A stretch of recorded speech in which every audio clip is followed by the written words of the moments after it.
right, so we've come to the end of the day two.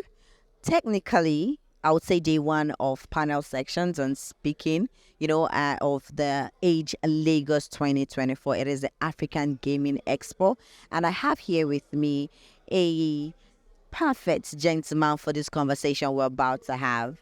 And it's none other than Denis Mudene Ngabirano. I got it right. Thank you so much. How are you and how do you feel being here? I'm good, and it's quite impressive expo where we have a number of gaming regulators, a number of gaming operators, and software and hardware suppliers. And that is how it should be when it comes to gaming expos, because this ecosystem has worked together to ensure that we have a fair and responsible gaming space. Okay. All right. I would say this is the first of its kind. This is Age Lagos. It is African Gaming Expo. This is the first of its kind organized by an African in Africa for Africans. And the plan or the theme of this year's summit is exploring the African gaming market. Exploring possibilities, opportunities around the African market. Would you say we have been able to capture that in essence with the day one turnout of the summit? Perfectly so, because today the conversation was focused on standardization, responsible gaming, corporate social responsibility, AML, data protection, and those basically speak to what regulators, operators should be focused on. Of course, not forgetting revenue generation. From your standpoint, Dennis, of the National Lotteries and Gaming Regulatory Body of Uganda, let's talk about regulations in the gaming sector. And this summit, it is regulator centric. I want to use that word in the sense that we've had other summits, focused around operators, exhibitors, and all of the affiliate marketers and all of that. But this is the first time we're having the core of a summit centered around regulators and regulatory bodies in the gaming sector. From your point of view, how essential should summits like this be? How important should conversations around regulating the gaming sector? Basically, the expos, the conferences should be organized the way Edge has organized this conference, because you can't speak about gaming when you're only operators. You can't speak about gaming when you're only regulators. You can't speak about gaming when it's only software providers. We have to come together and collaborate. And this is all about collaboration to ensure that, one, we learn from the best practices. Two, we focus on, again, I repeat, standardizing the industry to focus on two major aspects: player protection, responsible gaming, and of course, revenue generation.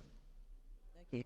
One of the panel sections today, before I let you, one of the panel sections today talked about technology, how technology has played a huge role in the gaming sector, and also the adaptation of technology in regulating responsible gaming and also other aspects of the gaming sector. What more do you feel should be done in that regards in the African gaming sector, or what has been done so far, or what more can we do in using technology as a platform or a form of or regulating responsible gaming and the gaming sector? First of all, this sector is ICT led, and as a regulator, from the regulatory perspective, we can't run away from leveraging on technology to regulate the gaming sector. And like I mentioned in the panel, first, it is standardizing the technology we are adopting, we are using, and ensuring that this technology will deliver what us regulators want to see, which is a fair and transparent gaming industry.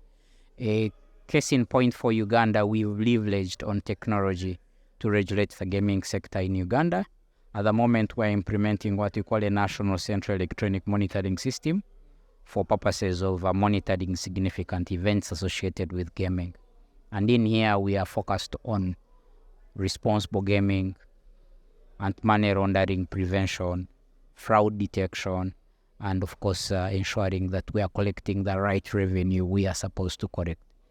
So in the case of technology, the other aspect I would like to bring in the perspective of Africa now is we need to move away from being technology consumers and we become technology innovators, because there is a huge growth in the gaming industry in Africa, and we can't sit back and only consume the technology that is coming from Europe, from Asia. It's time that Africans sit and innovate, and we develop homegrown solutions, homegrown games, homegrown platforms. That's how best Africa will benefit from this industry in terms of technology. Well, thank you so much for talking to us. I'm going to let you go. But before I do that, one last question briefly. What do you expect for the rest of the summit? As per the program, there's more exciting discussions that are going to happen around, of course, again, prior protection, AI, and of course, standardization. But more focused is on a collaboration with other fellow African regulators to find a way how we can harness the power of collaboration to effectively drive the gaming sector in a direction that will be safe and secure for our youth in Africa. Thank you so much, Denis, for talking to us. I hope you have an amazing time for the rest of the summit and to have a lovely evening. Thank you so much, and nice meeting you. Thank you. Same here.